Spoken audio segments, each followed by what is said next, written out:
Ellie, please.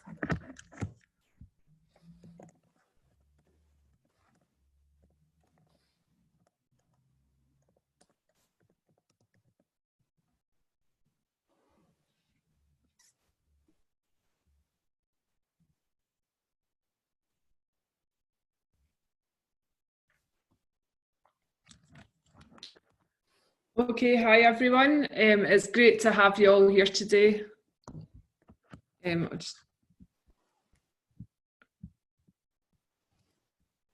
It's great to have you all here today. Sorry, just checking I wasn't on mute. I'm Abby Hurd. I'm in the manufacturing team at Knowledge Transfer Network, where I lead on devising ways to help people, help innovators with hardware products, get them through to scaled up manufacturing. So did you know that 70% of tech startups fail? Yet 97% of hardware startups, 97% don't make it. Only a small proportion of physical products ever make it to scaled production. So apart from all the usual challenges of innovation, there's extra hurdles when it comes to hardware products.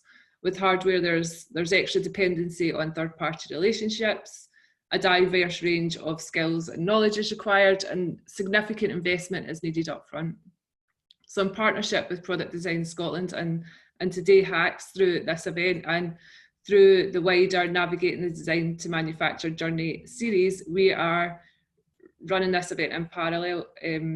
We've set out to raise awareness of the challenges around developing hardware products, and by raising awareness, we hope to help prepare innovators, to help enable you guys to face the challenges and plan the journey with your eyes open rather than stumbling through something that is already horrendously difficult.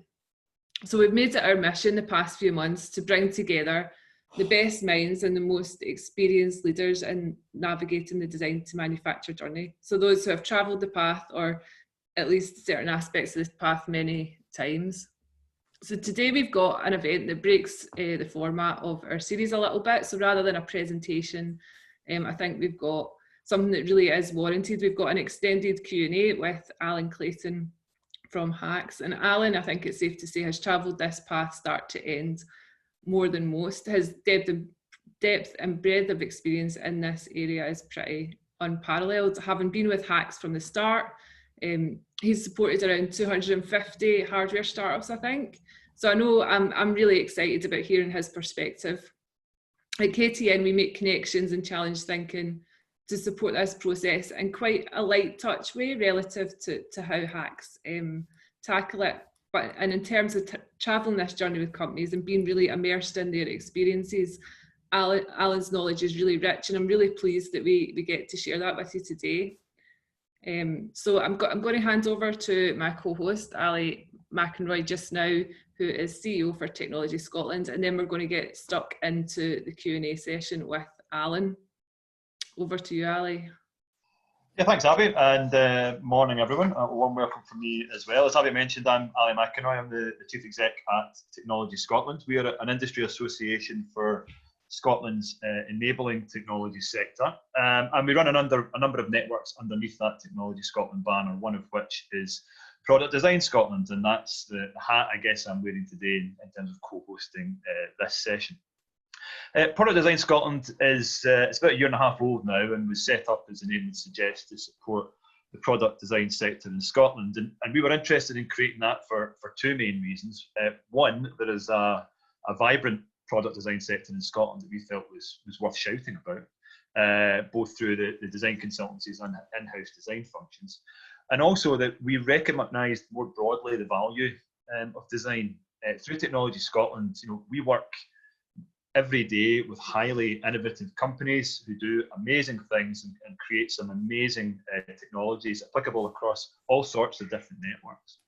But it's the integration of these technologies and turning them into viable, efficient, commercially attractive products that is key. And that's where we realised that we had to create a group there to facilitate that partnership between technology and design. And it's through that network that we promote the value of design, but also increase the visibility of those operating within the relevant supply chains. What we find is that sometimes it's as simple as visibility and information that helps to secure that success. And it was with That sort of in mind, that we were kind of prompted to join forces with the KTN over our ongoing Design to Manufacture series, which has been running for about 8 weeks just now, which is an opportunity to share the experience of others and to obviously to build future networks and partnerships. And that's today, as Abby mentioned, is a kind of offshoot of that, although it sits as a standalone event. And that brings us nicely with what we're trying to do here today. So today's session is slightly different. We're doing it in terms of I guess I think it's called a kind of fireside kind of interview format, obviously without the fire, and sadly it's a bit too early for a brandy. But please do bear with us. This is a little bit different for Abby and I. We haven't done anything like this before. Don't be expecting the one show, Alex Jones and Matt Baker. We are sadly not, but we will try our very best to make the session as informative and enjoyable as possible. And thankfully with today's guest, I think that's going to be a pretty easy job. We will be working primarily from questions that you guys at home have already submitted when you registered for this event, and we've thrown in a few of our own along the way.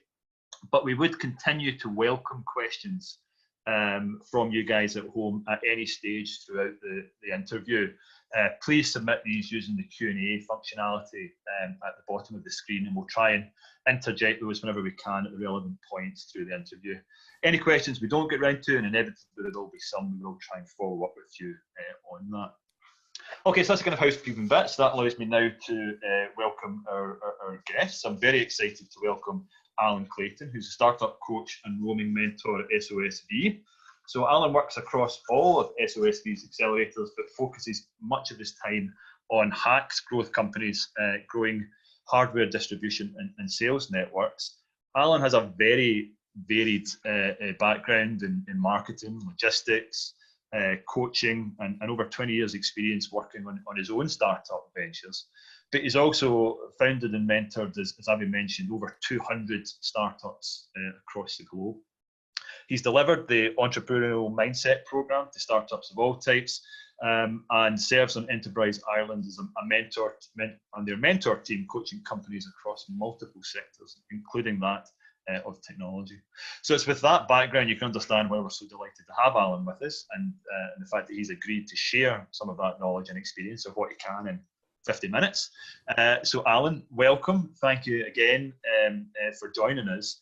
And I wonder if we could start by expanding just a little bit on your own background. I realise I gave a very brief summary there during my introduction, but I think the audience would benefit from hearing a little bit about your own journey and how you came to be involved in the HAX programme. Sure. Thanks, Ali. And thanks, Abby, as well. I just hope that everybody on the call here is able to get everything they want out of the next 50 minutes, because the reason we kind of jigged the format around is because really I'm just here to kind of provide any answers and anything I possibly can. So just very briefly, so I'm talking to you from here in the south of Ireland, but I was born and brought up in London. Just so you know, I'm not an engineer, I'm not an accountant, and I'm not a scientist. But I did a kind of business degree in London. I ended up working in a kind of sales and marketing role at Asda as a marketing manager for a few years. So I worked in the food industry for an amount of time. And then after that, I got sidetracked by two things. One is the whole issue of just people. How do people work together? How was I working as part of a team in that organization? And so on the way, I sort of left Asda and set up a string of startups of my own over a period of 20 plus years. I'm very old, by the way. And so I started up a children's book publishing company. I moved to the Lake District and opened a vegetarian, environmentally friendly restaurant in about 1990 in Cumbria. I moved to Ireland soon after that, set up an online fair trade chocolate shop, set up a shopping advice website for consumers, imported products from the UK into retail in Ireland, and a couple other things. So 5 or 6 of my own startups. And then basically what happened in parallel to that is I did a lot of work in kind of what's now known as personal development. So for all of you sitting out there who've learned how to walk on red hot coals, which is something I did in the car park of the NEC in Birmingham with Tony Robbins a few decades ago. And so at the 1990, I think there was a recession, I seem to remember. And so I set up at that stage a coaching consultancy with a couple of friends. And so we put together a lot of programs. And that's when I probably first met a serious bunch of scientists and engineers, because I started coaching individuals and teams in places like Motorola, Unilever Research, AT&T out in China and places and so on. So long story short, I came to Ireland, and about 12 years ago, met a guy who came to live in my little fishing village here called Kinsale in Ireland, a guy called Sean O'Sullivan. So SOSV is really Sean O'Sullivan Ventures.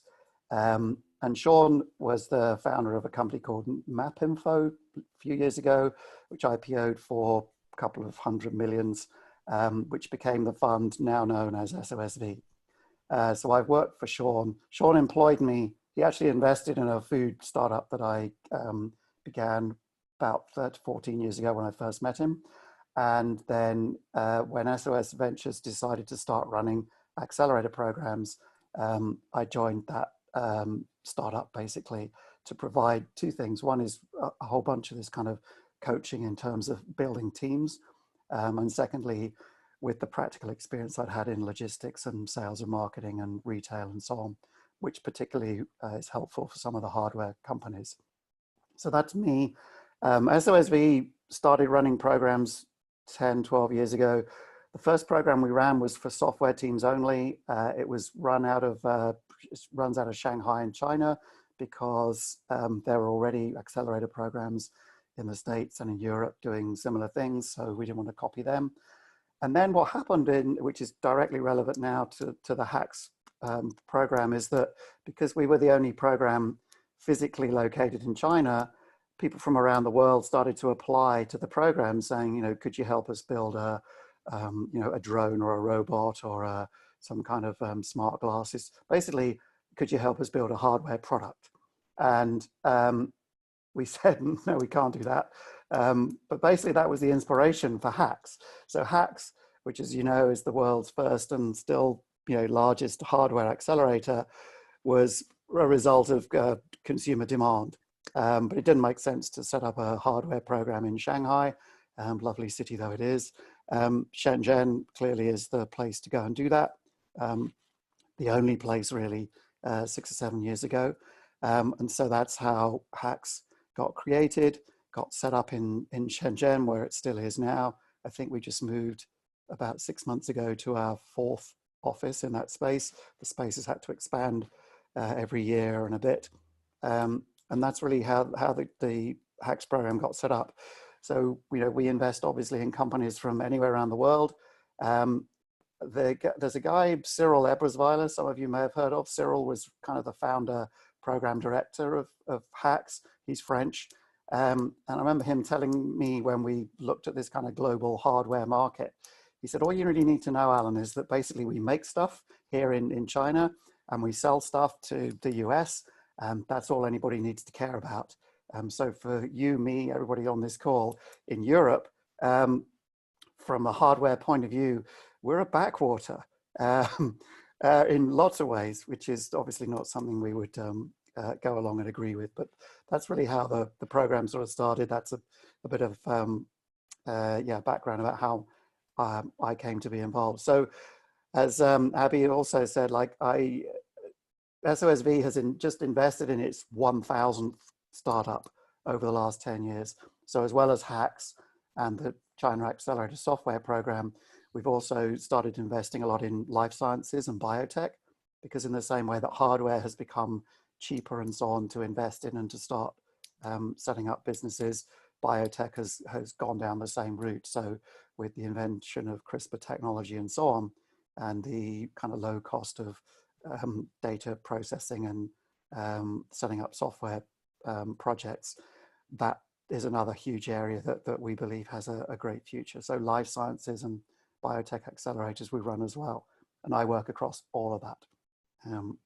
So I'll stop there for now and see where we go from there. Thanks for that, Alan. Yeah, That's yeah, really interesting to get some of your backgrounds and some of the story behind HAX and how it first formed. So I think you could tell us a little bit about why hardware is so particularly tough in your experiences. What are the challenges that innovators most commonly face? Where do people tend to go wrong when they're developing hardware? Okay. Yeah, so hardware is hard. That's what everybody says. We say it as well. And because if you think about it, first of all, we were in the software game, and most accelerators around the world still focus on software because it's easier, it's quicker, it's cheaper, you can kind of fail fast and so on. And hardware is harder. So we're lucky in a sense that we have the resources and are able to look at things from a slightly more extended timescale.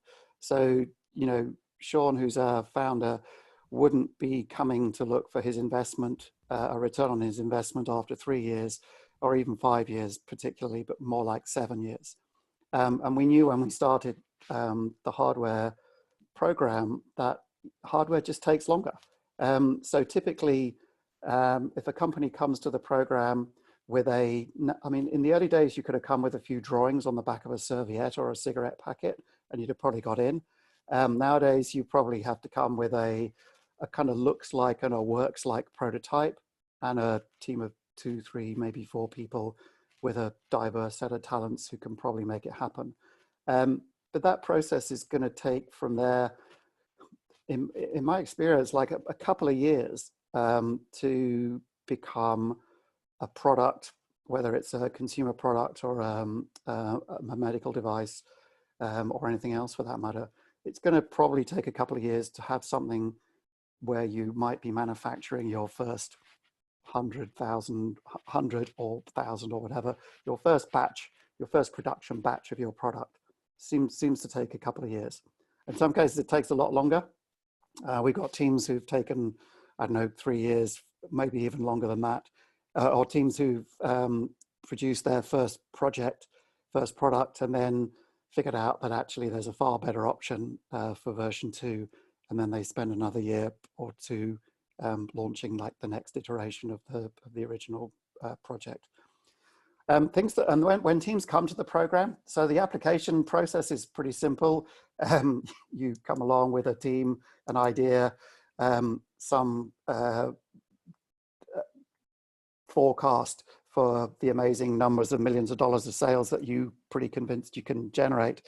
And the kind of mistakes that people make typically are people, they often say they've done their research and looked for competitors and so on, but they usually haven't. Or a couple of things, they either literally haven't, or they've, you know, because we're in Europe, we might be aware of what's going on in Europe, but we have no idea what's going on in Korea or South America or Canada or any place like that.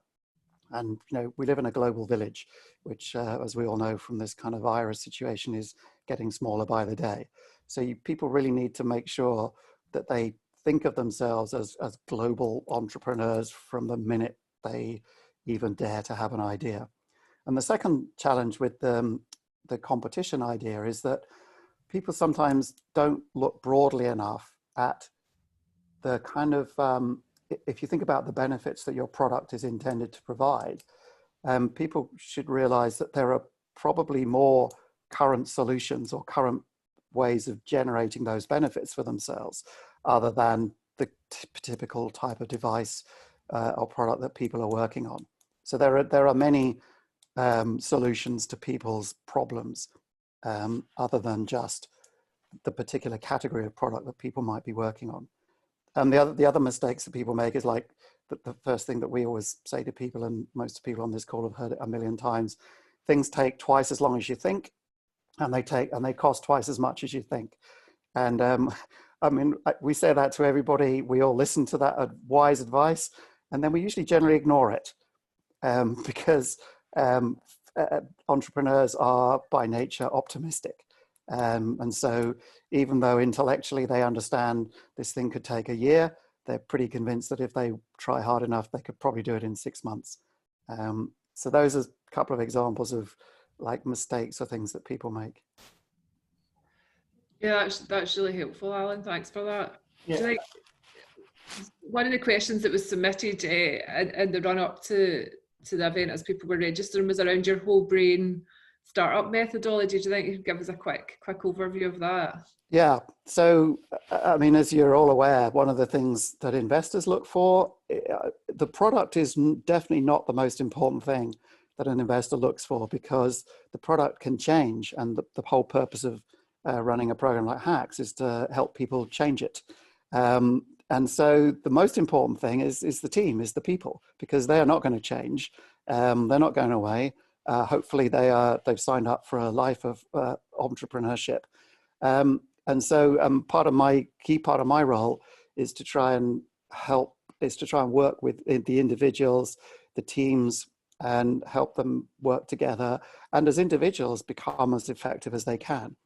So the idea of the whole brain kind of model is based on work from originally a guy called Howard Gardner out of Harvard, who 30 years ago started talking about multiple intelligences, and how, in a sense, we're all gifted with a portfolio of intelligences, 8, 10, depending on how thinly you want to slice them. But we're all born with this same repertoire of intelligences. Nobody on the call has extra intelligences, and nobody on the call lacks certain types of intelligence. So we all have logical, mathematical intelligence, musical intelligence, interpersonal intelligence, intrapersonal intelligence, and so on. And so Howard Gardner started that sort of conversation a good while ago.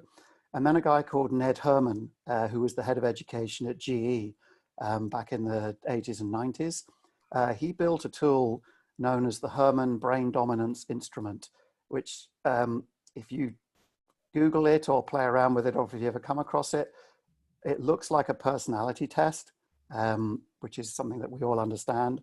That's useful for now. We haven't got time to go into it in huge depth. But essentially what that assessment does is help us understand not just the different types of intelligence that we have, but which of these types of intelligence have we each individually developed or have become our favorites over the period of our lifetime.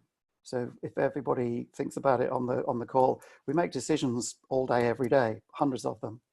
And over a period of life, wherever we generally get successful outcomes, our brain says, I must remember to do more of that. And if we get a disappointing outcome, brain says, I don't think we'll be doing any more of that. So we steer towards the things that work and away from the things that don't work. So that's the way it's not accidental that people end up becoming engineers or becoming scientists or becoming accountants or becoming gardeners or any of those things. It's the result of that real life experiential process. It's a kind of ongoing programming or conditioning. So what my role in HAX and in SOSV is to provide people with some insight into which of these intelligences have become their favorites, and then to start a conversation about what are the consequences of that, and are there ways that you could be aware of those intelligences that you maybe don't use as much as you could? Is there ways to kind of like resurrect them from time to time, or at least become more connected with the benefits that they bring? So the idea of the whole brain model is to essentially make sure that as an individual, and particularly as a team, that we're using all of the different types of intelligence that we have to make good decisions, to generate broader options, and to just think more effectively than we would do left to our individual devices, if you like. Hope that kind of makes sense. Yeah, it does. No, thanks for that. And I'm intrigued by that sort of that focus on team, I guess, rather than product, which is completely understandable. And I guess what you're talking about there is the importance of diversity, in a sense, within that, be that background, be it education, that could extend to things like age, gender, that kind of thing. I guess an obvious follow-up to that would be as a startup and as a small enterprise, that diversity is clearly something that is difficult perhaps to have within a very small team, because the team is by necessity small. So do you have any tips or suggestions as to how you can perhaps move towards that broader thinking within a smaller team? Yeah, so I mean, you've been talking about design from the beginning of this conversation. One of the talents that's usually missing from a hardware startup in particular, is the kind of like the design perspective, that the idea that we want to build something that is primarily beautiful as well as functional. So often startup founders in hardware companies tend to be engineers, and few of them are designers. So ways around that, one way around it is to build a team of advisors. So most of you probably know advisors are generally free. They should be. And in which case you can go out of your way to recruit a team of advisors that represent these different mindsets. Just for simplicity, think of it as like there are four kind of key mindsets. And for those of you that are old enough to remember Star Trek, the analogy I sometimes use is in the Star Trek team, you have Captain Kirk, who's the guy, the kind of imaginative, futuristic, optimistic guy who's keen on exploring deep into outer space. So you have this kind of mad professor inventor mindset. And that's where ideas come from. And all startups, there's always somebody in the team who represents that kind of mindset. That's where ideas come from. So that's what you'd expect. Secondly, you have the kind of the Spock mindset from the Star Trek analogy. So this would be your kind of science, engineering type hardcore mindset that deals primarily in analysis, facts, data, logic, which is great. So that takes our idea and starts to make it something concrete that you could actually do something with. The third one, if you're still on the Star Trek storyline with me, is Scotty the engineer, who is basically hidden downstairs, out of sight. He's the only guy who knows how the Star Trek Enterprise, the spaceship works, but nobody really pays any attention to him. And he's busy trying to slow things down, make sure things work properly, whilst Captain Kirk wants the spaceship to go faster and faster. So Scotty the engineer, this kind of mindset is the one that in our world is best epitomized by great project managers. So these are not optimistic people, these are realistic people. These are people who actually do know how long it takes to do things. These are the people who do appreciate how much it costs to do things, and they're great at keeping Gantt charts and project management systems running smoothly and accurately and reliably. So that's the third kind of mindset. And the fourth one is, back, Ali, to your design world. So the fourth kind of mindset is the one that focuses pretty much entirely on customers. And it's amazing how many like hardware startup projects are really focused on the founders themselves and what they want to do and what they think the world needs or wants or should have, which is obviously a pretty daft thing, really, because the only thing that really matters is, can you persuade some people, ideally a lot, to pay for what they perceive as the benefit of the project that you're working on is. So the design mindset is the one that appreciates customer service, deals with kind of relationships, understands emotional intelligences particularly well. So these are the people who desperately want things to look good. And for all of us, like, we're all guilty of this strange behavior where we buy stuff because of the branding or the design. Basically, we buy stuff where we pay more than just for the functionality. So I mean, iPhones is obviously the most obvious example, but we're all guilty. You probably might be wearing a pair of trousers right now that you bought because it's a certain brand, or you drink certain brands of beer, you buy certain brands of food, you drive a particular car. And that's all about this fantastically valuable kind of mindset, because if you can design something properly and you have a great story, people will pay more than just for mere functionality. And that's another mistake sometimes, Abby, going back to your question originally about mistakes that people make. People don't necessarily understand the value of things that they're building.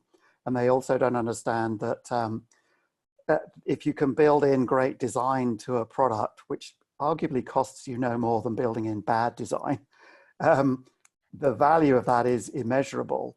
And in a sense, you can demand a price which is 20% more than for mere functionality, because you just design something that people literally want to play with and engage with at a kind of emotional level. So those are the four kind of mindsets.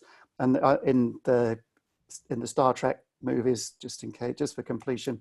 That's Bones the Doctor. He kind of represents that mindset where it's all about looking after the well-being and the mental health, if you like, of the team. Because without a collaborative, committed team, you don't have a project. Can I just pick up I love that kind of analogy and the personality sets. It sort of relates to a question I've just had through on the Q&A at the moment.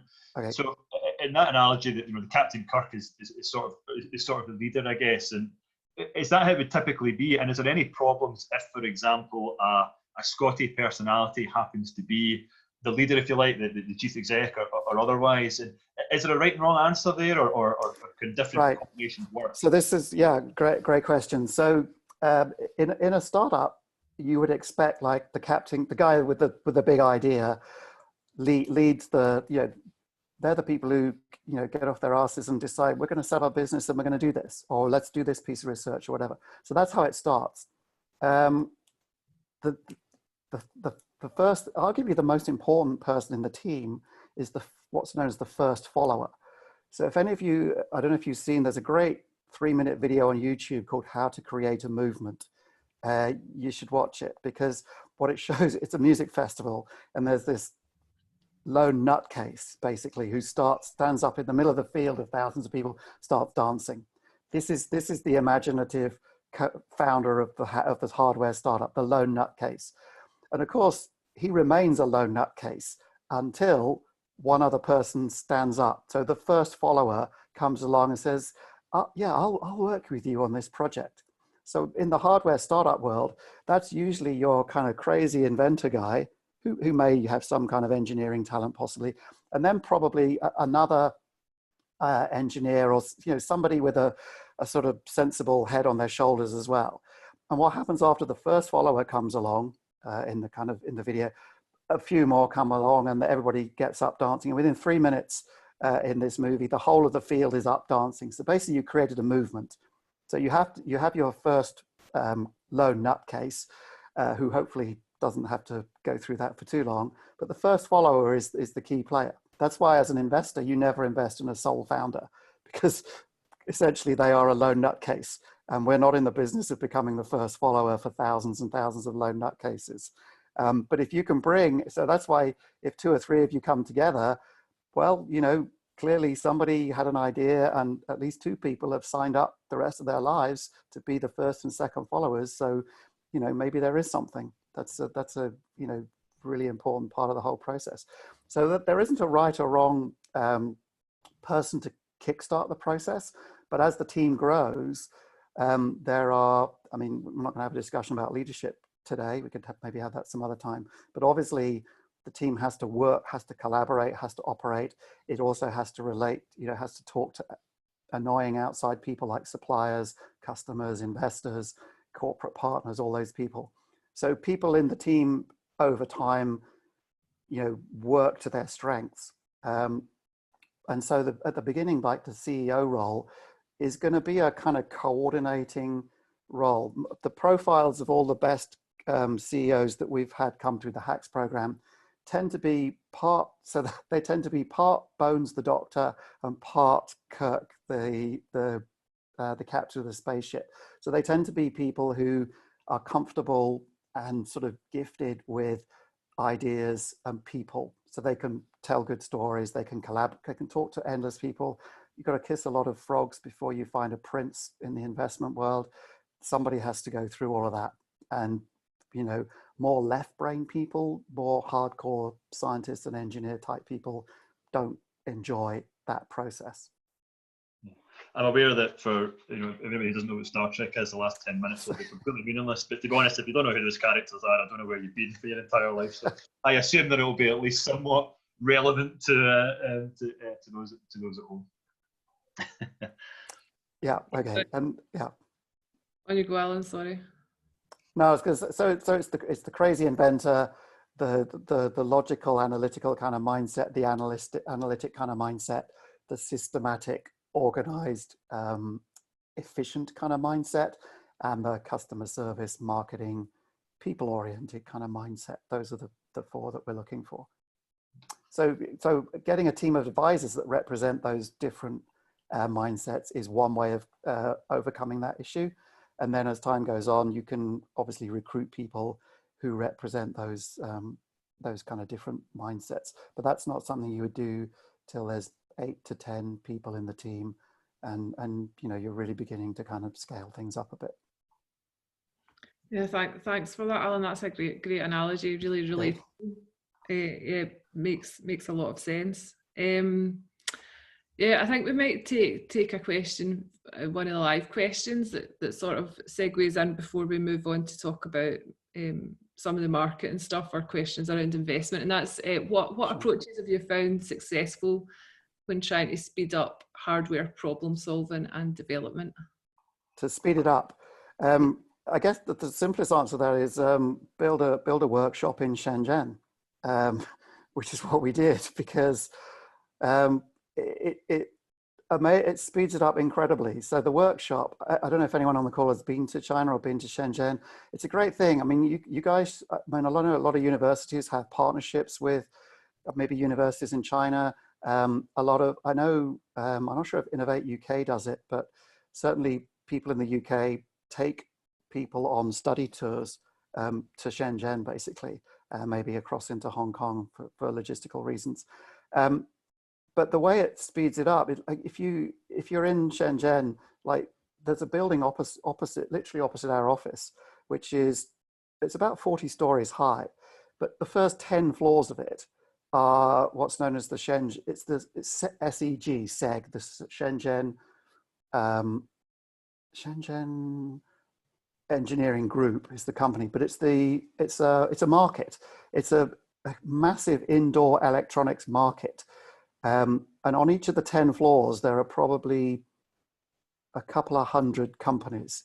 Like, this is like mom and pop companies selling transistors by the kilogram, or LED strips, every component you could possibly imagine. So one of the obvious things that hardware startups struggle with is just getting a supply of components.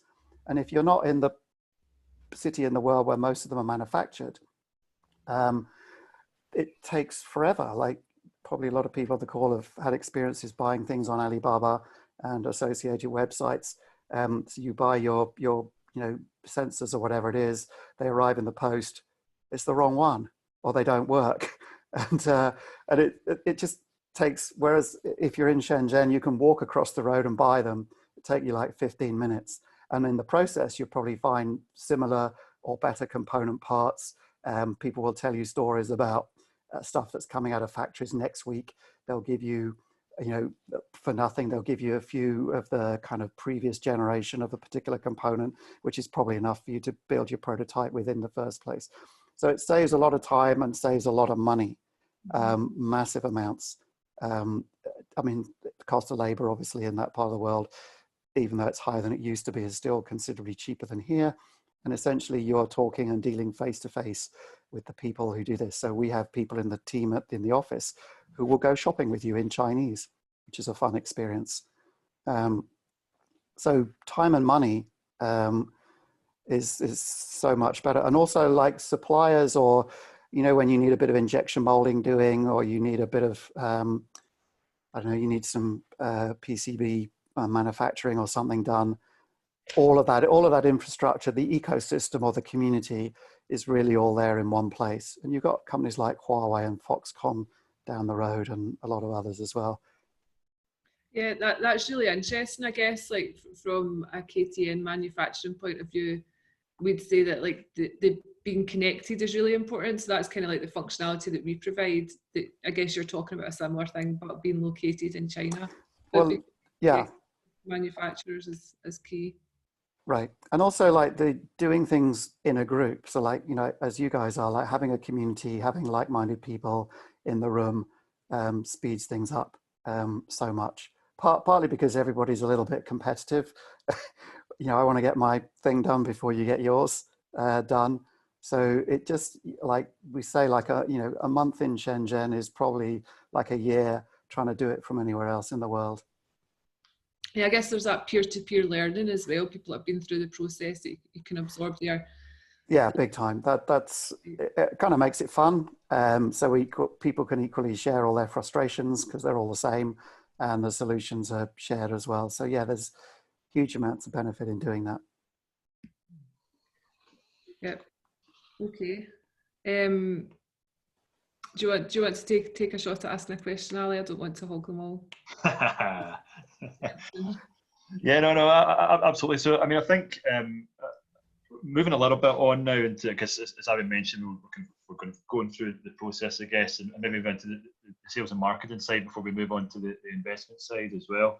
You mentioned at the start quite rightly that a lot of people who are, particularly maybe if they are more from the engineering and technology background, and they're kind of technology driven, but can often be almost going down the wrong path from the start because they haven't done that level of due diligence, I guess, in terms of the markets and particularly in a global sense. And I guess that's quite a difficult thing to do, particularly again if we go back to this being a kind of a smaller organisation. How do you scope out the global market for something, and how do you begin to, I guess, measure the sort of intangibles in that, the sort of things that you were mentioning before, the emotional choices, etc. Do you have any tips for people starting out on that, or any kind of shortcuts? Maybe there isn't any on how you do that, or is it just a case of taking the time, putting the resource in, and accepting that this is a fundamental part of what you're trying to do? Yeah, in the early days of HAX, the majority of projects that we invested in were consumer electronics, basically consumer products of all sorts. And so the process was, the ideal is to get a prototype together and start showing it to people as fast as you can. But what happens in the consumer space is that once you have your prototype fairly well organized and you have a pathway to production fairly well sorted out, then obviously you have crowdfunding. So crowdfunding for those types of products has always been a good way to demonstrate a kind of a consumer demand for the products. It's also obviously the perfect way to raise some finance, which will pay for your first production run. And so that became a bit of a standard. I mean, we've had over the years, we've become pretty good at doing crowdfunding campaigns. Like teams have raised north of 2 million or even more, $2 million or so on a crowdfunding campaign, which is pretty good going. And so that would be a way of convincing a startup that you actually do have a market. And before you put too much more money into your production process, it gives you confidence that people do want to buy this, and so you might continue. It's a little bit more tricky if it's an industrial project of some sort, and there's not a lot you can do other than talk to more people than you think you need to talk to. So we always get founders to make sure they've talked to like at least 100 people about their project or their idea, and just like produce the prototype or ask customers what they think they need and so on. But it's not the easiest process. And generally the teams they don't come from sales and marketing type backgrounds. So they often prefer to like hide away and do everything electronically and hope that the world is out there when they get there. So that's part of the answer to the question, I think. Just remind me again. Well, I think it was just trying to, I guess, trying to negotiate what is quite a daunting prospect in terms of covering all the bases in your market research as a smaller organisation. I guess was kind of the key. Yeah, I mean, you're dealing with the unknown in the same way that as an investor, we're investing in projects that we don't really know whether they'll make it or not. So it's nice for us to be alongside the entrepreneurs because actually we're all in this together in a funny way. So, just trying to find what you think are the most likely customers or users or potentially like corporate partners and people, and really for there to be a pretty consistent ongoing conversation. And obviously asking for advice from people you respect or potential users or even potential industrial partners is all part of it. I mean, the other thing is, in fact, nobody ever comes to HAX and claims that they actually have just invented the wheel when there weren't any wheels. Often, usually things are derivatives of something else. In fact, very commonly, people come along and all they've really invented is a slightly better version of somebody else's product. And so there is a theory that the fact that there is competition in a market already, I guess, is a justifiable way of claiming that we know there's a demand because people are already buying a similar version, and what we've got is something that is better, cheaper, or different by a factor of 20 or 30%, and that's a pretty good platform to come to us with. If you have that kind of argument, we'll listen. Okay, that's great. So just something that's because there's a few questions coming in around this, and I guess it relates to engaging with customers and partners, and also I think particularly perhaps in the manufacturing side, and we're talking about doing that in places like China. The question of IP has come up a lot from those at home around one. I guess there's two questions really in that. One is around how that might be protected in those kind of conversations and engagements. Particularly, I would say in China, but not just in your experience in China, as to whether you think this is a real issue or whether that's been overhyped slightly in the West as being an issue in terms of IP protection. And also as an investor, from your point of view, how important is that to have a portfolio when speaking to guys like yourselves?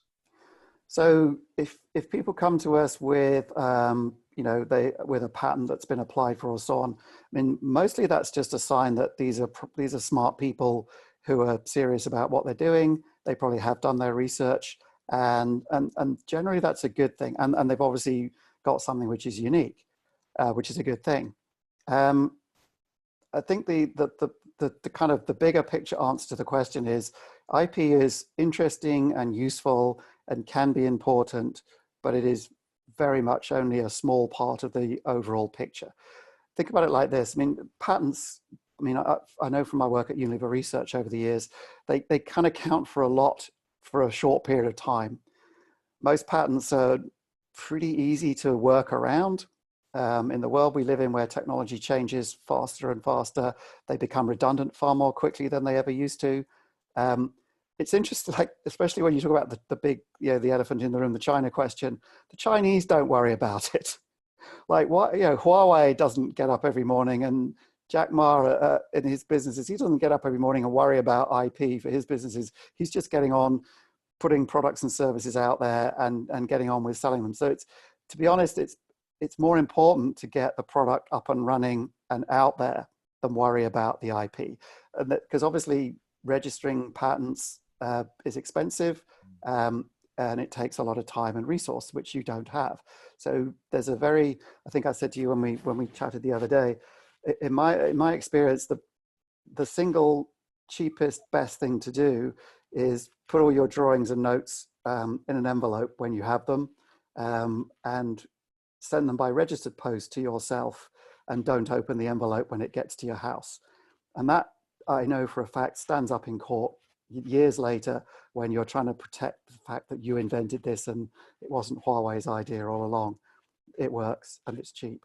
But not to be flippant about it, we're keen that people have patents and so on, because it does give you an air of credibility. In theory, it means you can defend your product from competitors, but in reality, like, a startup doesn't have any money, so you're not going to be suing anybody, and you're going to be sued if anything else, and you'll lose. So it's a real whole can of worms that you shouldn't be worrying about too much at all, unless you did just invent the wheel. And the China thing is, especially with hardware. So over the years, hardware is now more likely to be described as software-enabled hardware, because the best way of defending your product is probably by virtue of the software that makes it work and gathers the data and all that kind of thing. The hardware itself, you can take hardware apart because it's hardware, and you can copy it. Everybody has more resources than you do, so don't worry about it more than you absolutely have to. Thanks for that, Alan. I love that tip about registered post. I think that, that's a great tip. Just moving on, aware that the time's ticking away and that people will be keen to ask questions about investment. I suppose one of the challenges that we see people face is about managing cash flow. So that gap between having a prototype and what's next, waiting to get investment. Have you got any tips for managing cash flow planning in advance? Yeah, so firstly, make sure you've recruited Scotty the engineer in your team. Go back to start it. So like we said, startup founders of all sorts tend to be optimistic. And so managing the cash is not a natural gift. And so, I mean, the trick obviously is you need to do as much as you can for as little as you can.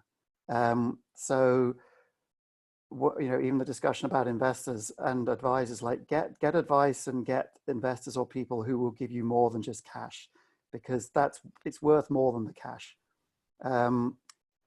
Have a plan. I mean, one of the documents, when people leave an accelerator program, one of the documents that they should have and should be working on every week is a cash flow plan. So you probably have a project plan, whether you use Asana or Trello boards or whatever. You have a project management plan for your project, your product. You have a cash flow plan for your finances, which probably has at least 3 months of week-to-week detailed cash flow planning, and probably a year to 3 years, because that's what you need for an investor. And then there's, you know, the other two documents you need is your sales funnel and your kind of investor funnel to help you get those key things out of the program. But yeah, I mean, Sean, who I work for, our founder, mean is definitely not a word I would use to describe him. He's super generous, but frugal is a word I would use. Like, the guy has never, like, this guy's earned millions and he's never bought a new car in his life. He doesn't know where to shop other than Aldi and Lidl. Like, it's a kind of mindset that you really need to get into. Yeah, cash flow is important. All I can say is just go back to that original piece of advice. Just when you've got your cash flow, remember that things will cost twice as much as you think and take twice as long. So if you build those two facts into your program, you'll be fine. Great. Thanks for that. Good insights. So yeah, we are aware that it's notoriously difficult to secure investment for hardware products.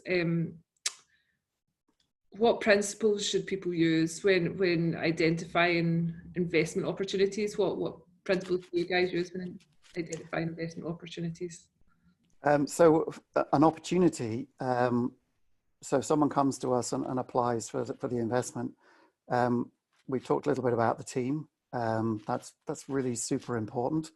You also need to look for somebody who can demonstrate that there is a significant market for something. So I mean, niches are great, and in the world we live in, most of what we're doing is fulfilling people's wants rather than their needs. So we're often trying to get into a niche of some sort, but it needs to be a sizable niche. If there aren't 1 million customers for your product, then you're probably wasting your time. So we're looking for a sizable, addressable market. And that needs to be specific. People are forever coming along and saying, oh, you know, the market for IoT, I don't know, streetlight systems is $60 billion. Like, I don't even know what $6 million looks like, let alone 60 billion. So you need to be much more clear about the actual addressable market, the market that you and your company can address, not the bigger market that you're playing in. So it needs to be a sizable addressable market. You absolutely need to have a decent team. You need to probably demonstrate that you are, you have initiative and that you have done things in the past, which doesn't mean you can still be a first-time entrepreneur, but in your short career and history, you've done some things over and above the regular things that people do. So you've gone the extra mile in some way. You can demonstrate something like that. So it needs to be a decent, a sizable, addressable market, a great team, a good product. So yeah, it needs to be something that is new, innovative, and world-beating, and so on. The only other thing I would say is that it needs to bear in mind, go back to this idea about the benefit that you think you are producing. So people need to come along and say, look, we found this problem and we have a solution. That's obviously the simplest way of describing the whole thing. So just make sure that you've got some data to support the fact that you think there are 1 million people with this actual problem. And then your solution or your product needs to be something that is significantly cheaper, better, or different, like I said before, than anything else that's ever been produced. You think about when you walk down the high street these days and you look at the shops and there's a 10% off sale or a 20% off sale. Nobody even glances at those things. Unless it's 50% off, people are not interested. The biggest competitor that everybody is going to have is simple inertia. People just can't be bothered buying your product because, quite frankly, it's not that exciting, and it's not going to deliver a benefit that is 30 to 50% better than they already have. So we're looking for people that are aiming for that amount of kind of step change difference in the benefit that they're providing. Okay, thanks for that, Alan. That's okay. really great insights. I think, yeah, people tend to focus on the technical detail and all these other criteria that you've talked about, the team demonstrating the market. These bits are often missing. That's what we find with people that knock on our door.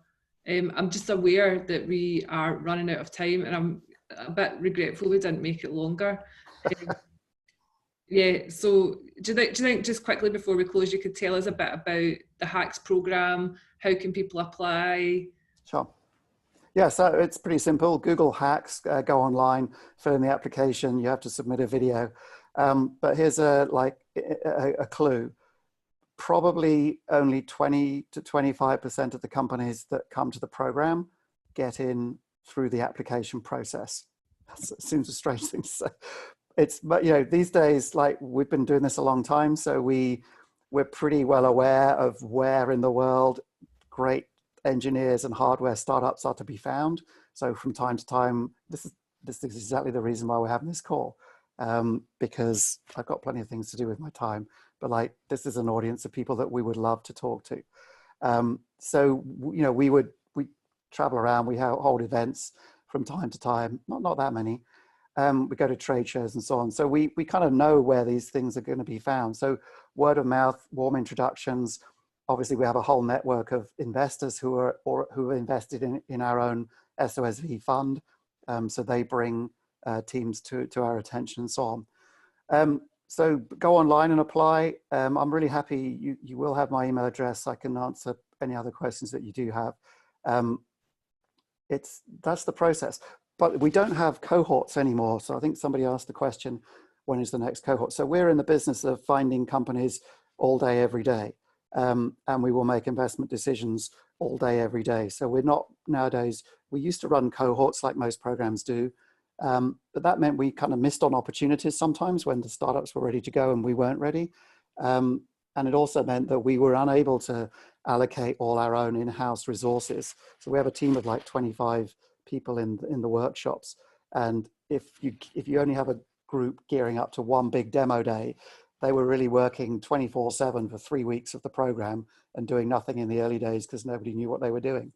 So we smoothed the whole process out. So you can apply anytime, we will make investments anytime, and that's a kind of continuous, ongoing conveyor belt process. That's how the application process kind of works. Okay, thanks so much for that. If people are interested in applying to HAX off the back of this webinar, it'd be great to know that was happening. Thanks so much for your time, Alan. It's been great chatting with you. Maybe we can do it again at some point. I think if you have a whip round, maybe you can afford me come back again. No, seriously, I'm more than happy to come back again in a period of time or whatever. If people have got questions, then my job is to answer them. We just want to find people that we can give money to and help become super successful entrepreneurs. Okay, I think that, all the questions that haven't been answered, we'll take a look at them, we'll share them with Alan, and we'll look at them internally as well and try and get back to people. Just a wee shout out to the next 4 events in our online series. We've got one on regulation and risk on Wednesday coming, followed by one the following week on supply chains, networking and collaborating, and design thinking and systems thinking. And then that's going to be the end of the series as we have it planned. There might be other events coming after that. If anybody's got ideas of things they'd like to hear about, do let us know. Can hear more about that. Yep, and please get in touch if you've got questions that haven't been answered that you're really urgently looking for a response to. Thanks everybody for joining us today. Thanks again to Alan. Thanks, guys. It's been a pleasure. Absolute Yes, thank pleasure. you, Alan, and education. Thank you very much. Okay, take care. Bye. Bye. Bye-bye. Bye-bye, everyone.